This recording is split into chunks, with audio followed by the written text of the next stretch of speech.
continuidade aí com a fala da professora Yasbeck. Professora Yasbeck, assistente social, doutora em serviço social, ela traz a concepção que os fundamentos da profissão é a realidade social. Essa fala da professora Yasbeck é uma fala muito forte, por quê? Porque é dentro da realidade social que nós, conhecemos aí a vida dos sujeitos e nela podemos intervir. Né? Assim, parte do suporte de que a profissão só pode ser entendida no movimento histórico da sociedade. No complexo, a sociedade que é produto das relações sociais, de ações recíprocas entre os homens, no complexo processo de reprodução social da vida. É dessa forma que entendemos o surgimento do serviço social como profissão na sociedade brasileira, seu assalariamento e a ocupação de um espaço na divisão social e técnica do trabalho, bem como a estruturação de um mercado de trabalho particular, resultante das relações históricas, sociais, políticas e econômicas que moldaram sua necessidade social e definiram seus sujeitos. Ou seja, a professora Yasbeck quer dizer que nós devemos compreender o serviço social em uma perspectiva histórica. Né? Não tem como a gente olhar para o serviço social hoje, né, e dizer, o serviço social já nasceu uma profissão crítica, uma profissão pronta. Não, nós temos que olhar para a história e ver aí a evolução da nossa profissão, como é que nós evoluímos enquanto profissionais, como é que nós realmente compreendemos o nosso objeto de intervenção, que é a questão social, a partir de quais elementos é que nós analisamos a realidade dos sujeitos. Então percebam que esses autores eles vão em uma linha, né, de raciocínio, uma linha de raciocínio que dá a concepção de fato do que o serviço social representa hoje na sociedade brasileira. Assim, é a chamada questão social que dá materialidade à profissão e por sua vinculação direta com o capitalismo monopolista, também coloca o serviço social nesse contexto econômico e político. Diretamente, o conceito mais popular de questão social é o de Yamamoto, né? Quando a Yamamoto diz: a questão social não é, senão, as expressões do processo de formação e desenvolvimento da classe operária e seu ingresso no cenário político da sociedade. Ou seja, a classe operária ela está em ascensão e ela tem aí um ingresso no cenário político, por quê? Porque ela começa a refletir sobre as suas práticas, começa a refletir sobre o que de fato era o Estado, né? E que esse Estado deveria responder aos interesses dessa classe operária também, não somente do mercado. Exigindo seu reconhecimento como classe por parte do empresariado e do Estado, é a manifestação no cotidiano da vida social da contradição entre proletariado e a burguesia, a qual passa a exigir outros tipos de intervenção mais além da caridade e da repreensão. Ou seja, a gente percebe aí, né, que o serviço social ele avança nesse sentido. Por quê? Porque supera toda a perspectiva conservadora, no sentido de que era o sujeito que era culpado pela sua realidade social, né, e passa a compreender a realidade social do sujeito a partir dos processos sociais. Compreendendo que o sistema capitalista ele é preponderante para o processo aí de agudização das expressões da questão social. Ou seja, a questão social está enraizada na contradição entre capital e trabalho. E é a partir desta que surge a necessidade de uma profissão, no caso, o serviço social, que surge na divisão social e técnica do trabalho para responder à questão social. Então, o serviço social ele surge com esse intuito de responder o que de fato era a questão social.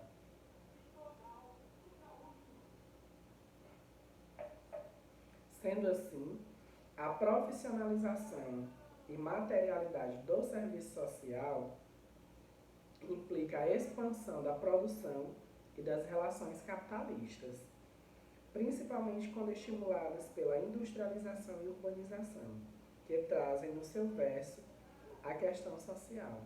Né? Então é muito interessante quando a autora Yamamoto ela traz isso. Né?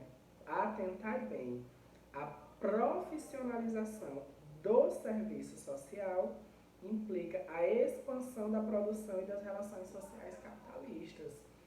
Por quê? Porque nós somos uma profissão que vamos atender às necessidades sociais. Uma delas é a pobreza. Né? A gente fazendo aí com que a pobreza ela seja erradicada, vai ser melhor para quem? Para o sistema capitalista, porque vai ter mais consumidores. Inclusive o próprio José Paulo Neto, a professora Lainberg, tem a discussão de que o serviço social muitas vezes tem essa dualidade de atender o Estado, atender a sociedade e atender o mercado. Né? Então a gente vai aí fazendo essas análises. No Brasil, as particularidades da nossa formação econômica, social, política e cultural trazem algumas peculiaridades próprias da nossa formação social, principalmente referente às desigualdades sociais. Porque a gente sabe aí que as desigualdades sociais, elas surgem aí logo no início do processo de colonização da sociedade brasileira. Né? Somos um país com a forte herança colonialista e patrimonialista, com parcos períodos de democracia e da desigualdade, de diferentes desigualdades, né? De fortes desigualdades. Ou seja, a gente tem esse resquício aí do coronelismo, a gente tem esse resquício do patrimonialismo, né? Do próprio patriarcado. Né? Qual é a ideia do patriarcado? A ideia vem de pai, patriarcado, pai.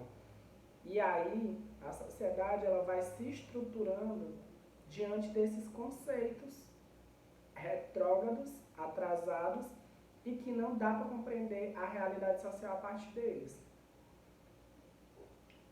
Em meio a essa conjuntura e necessária atuação das expressões da questão social, é que surge a profissionalização do serviço social, primeiramente na Europa e nos Estados Unidos, e é somente na década de 1930 que o serviço social chega no Brasil. Né? O serviço social chega no Brasil em 1930, que eu já falei para vocês que foi no governo Vargas.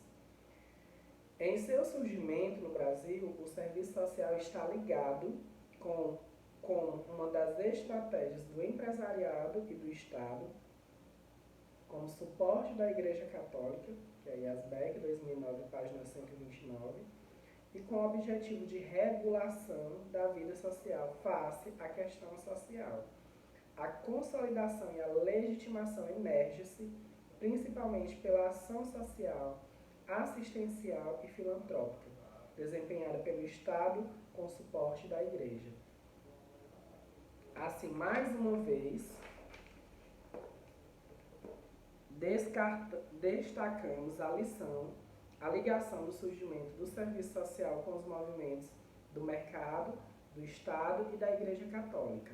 Por quê? Porque a Igreja e o Estado, unidos pela preocupação comum em resguardar e consolidar a ordem e a disciplina social, se mobilizaram para, a partir de distintos projetos corporativos, estabelecer mecanismos de influência e controle a partir das posições da sociedade civil. Ou seja, a Igreja e o Estado ela tinham um intuito. A Igreja não pensou, ora, vamos ter uma profissão do serviço social porque nós somos boazinhas. O Estado não pensou, olha, tem que ter realmente serviço social porque o Estado é bom. Não, porque eles queriam que, de fato, os agentes sociais na época, os assistentes sociais, fizessem com que a ordem se estabelecesse. Né? Era por isso que nós culpabilizávamos os sujeitos.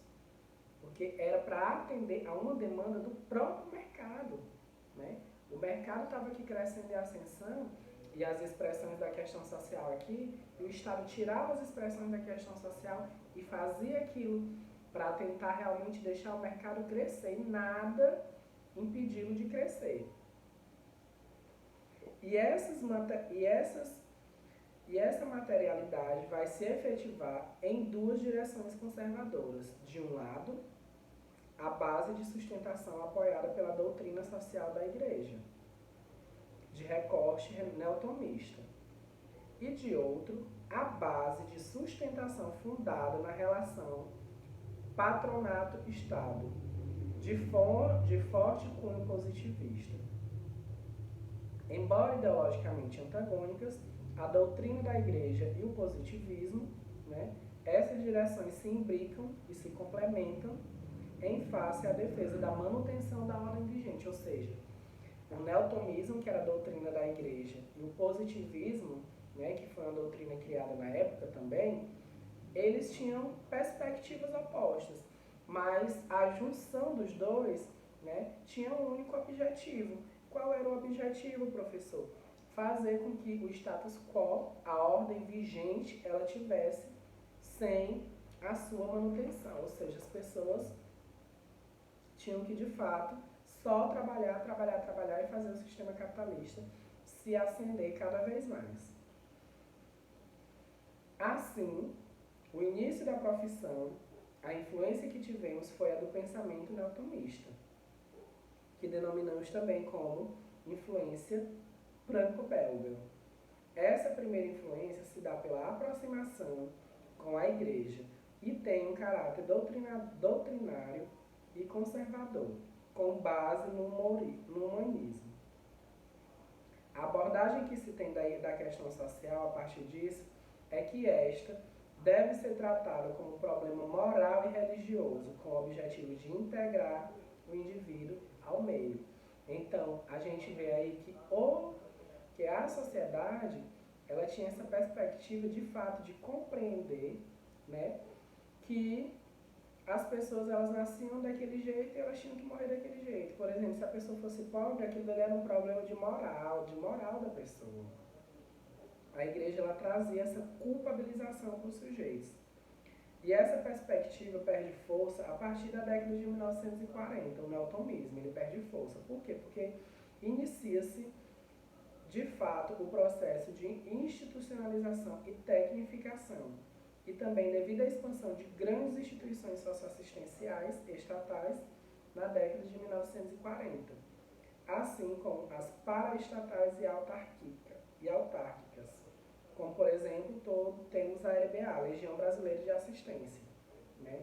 Então, a gente vê aí que, nesse processo do neotomismo presente aí na sociedade, a gente vê que, de fato, o conservadorismo era presente.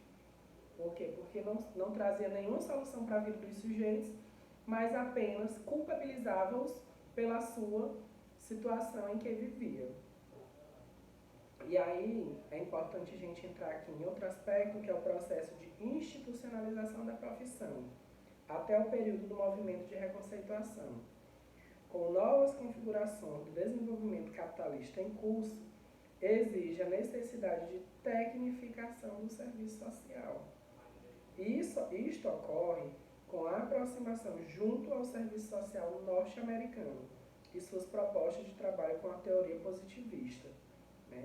Aí a gente vê aí uma fala da Yazbek, porque essa tecnificação do serviço social era justamente para atender às necessidades do Estado e do mercado, simplesmente. Por isso que a primeira corrente teórica a influenciar o serviço social aqui no Brasil foi, a segunda, na verdade, foi o positivismo.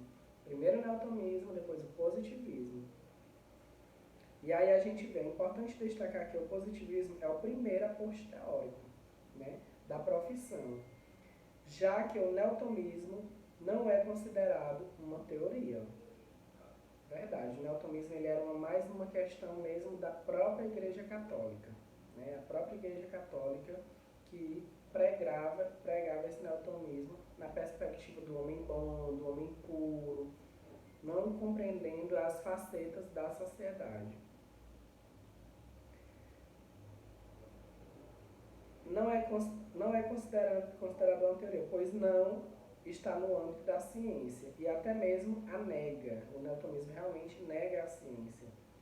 A doutrina social da Igreja se coloca contrária tanto ao liberalismo quanto às ideias socialistas e por isso mesmo é tratado como conservadora.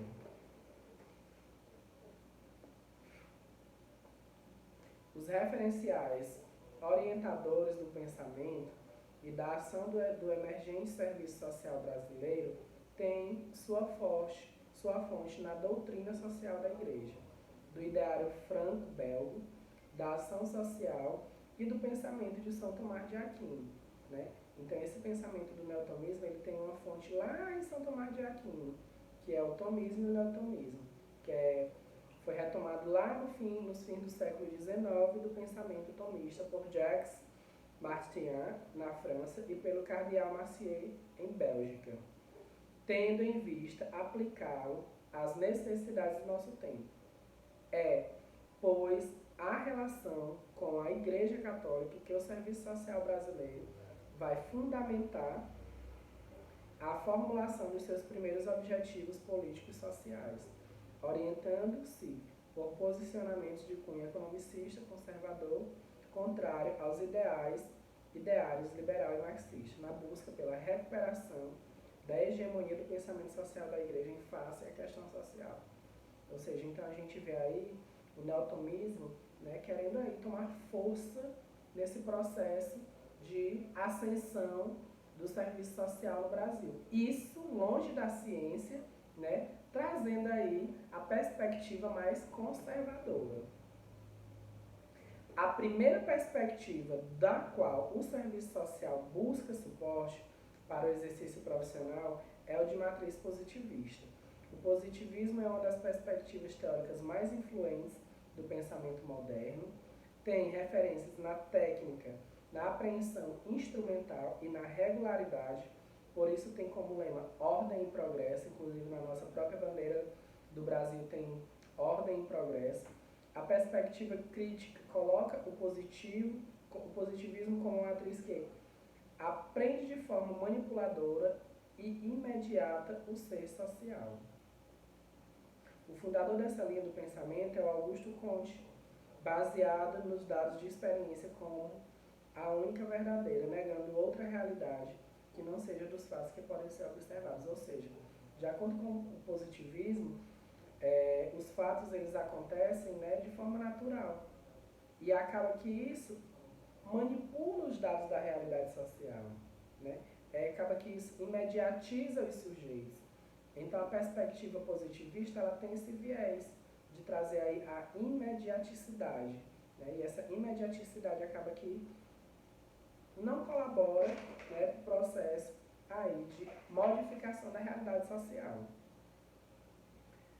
O positivismo analisa os fatos, o objetivo e o empírico pura e simplesmente, não proporcionando uma análise cultural das relações sociais, pois a consideram metafísicas.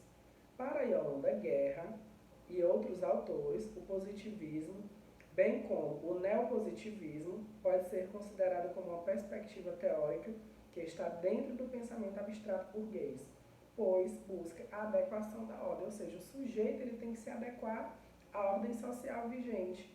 Se ele não se adequar, ele é alijado do processo. Como o serviço social é marcado pelo sincretismo, né, que esse sincretismo é a junção de duas ou mais perspectivas teóricas, numa análise inclusive feita por Neto, né, o positivismo não participou sozinho do processo de profissionalização da profissão, mas sim foi captado a partir de uma junção com o pensamento humanista conservador, o que Yamamoto denomina de arranjo teórico doutrinário. E aí ela traz até uma perspectiva da Yazbek, né, o texto, que ela fala sobre o positivismo em resumo. Ela diz que as relações sociais dos indivíduos no plano de suas vivências imediatas como fatos, como dados que se apresentam em objetividade e imediaticidade. O método positivista trabalha com as relações aparentes dos fatos, evolui dentro do que já está contido e busca a regularidade e as abstrações das relações variáveis. Ou seja, dá claramente para a gente perceber que o positivismo ele tem uma perspectiva de imediaticidade, né? E que essa imediaticidade fragiliza o tecido social e faz com que o próprio tecido social não tenha evolução, né? Dentro do próprio Estado. E é a perspectiva positivista que restringe a visão da teoria ao âmbito do verificável, da experimentação e da fragmentação. Não aponta para mudanças, senão para a ordem estabelecida. Só a ordem burguesa que tem que evoluir. As outras esferas da vida não evoluem de acordo com o positivismo. Voltando-se para ajustes e conservação. Particularmente, em sua orientação funcionalista, essa perspectiva é absorvida, ajustados a um perfil manipulatório, voltado para o aperfeiçoamento dos instrumentos e técnicas para a intervenção, com metodologias de ação, a busca de padrões de eficiência, sofisticação de modelos de análise, diagnósticos e planejamento. Enfim, uma tecnificação da ação profissional que é acompanhada de uma crescente burocratização de atividades institucionais. Então, a gente vê aí que o positivismo, de fato, não é, né, algo positivo para a nossa profissão. Esse suporte influenciou o serviço social a partir de 1940, mas vale ressaltar que essa influência não ocorreu de forma pura, mas sincrética. Neto traz essa perspectiva. O que quer dizer isso? Que ocorreu uma junção entre positivismo e neotomismo. É o que Neto chama de sincretismo, né? Essa junção do positivismo com o neotomismo. E na década de 1940, vivíamos uma conjuntura internacional da Segunda Guerra Mundial nesse período. Ocorreu uma aproximação do nosso país com os Estados Unidos. Nesse processo, nos aproximamos da abordagem do serviço social norte-americano, conhecido como serviço social de caso, grupo ou comunidade, né? Essa perspectiva do serviço social americano era uma perspectiva, né, ainda culpabilizante do sujeito. Na década de 1950, inicia-se o processo de desenvolvimento do país, desenvolvimentismo, que é o que nós conhecemos, que foi na época de J.K., Juscelino Kubitschek, e isso influencia a profissão a partir do desenvolvimento de comunidade. O que precisamos saber disso é que é um misto de conformismo e crítica, que tem como proposta a integração social. A implantação de uma política de modernização e a comunidade é vista como meio para disseminar, assim, uma lógica bastante funcionalista. Ou seja, o indivíduo ele vai se adaptando à própria realidade social, não considerando as suas próprias particularidades, não considerando as particularidades do seu meio, mas ele tinha que ser imerso aí nesse processo de enquadramento. E esse processo continuou na década de 1960 e é interrompido com o golpe militar de 1964. De todo modo, aqui já se inicia o processo que denominamos de erosão do serviço social tradicional, ou seja, o serviço social tradicional ele já começa a se esvair, em 1964 sobretudo, né? Por quê? Porque diante daqueles movimentos sociais, diante daquele processo de crescimento, né, dos movimentos de esquerda, o serviço social ele começa a ter uma concepção mais crítica, mais política diante da realidade. E que com mudanças significativas na realidade brasileira, o serviço social começa a pensar o próprio papel do serviço social no Brasil, um país de subdesenvolvimento, de economia dependente. São esses questionamentos que dão os primeiros saltos tópicos que ocorreram no chamado de movimento de reconceituação, que é o que a gente vai ver na próxima aula. Então, gente, a gente finaliza a nossa aula. Vamos ter um momento de interação no Google Meet para a gente poder realmente tirar dúvidas, compreender mais o conteúdo. Peço que vocês façam a leitura para que a gente possa ter, né, uma concepção mais aí ampla do que de fato foi esse surgimento do serviço social aqui no Brasil. As nossas atividades elas vão acontecer, né, no próximo encontro já vai ter uma atividade e aí, né, a gente vai aí seguindo no processo de consolidação da disciplina. Tchau, tchau e um bom final de semana para vocês.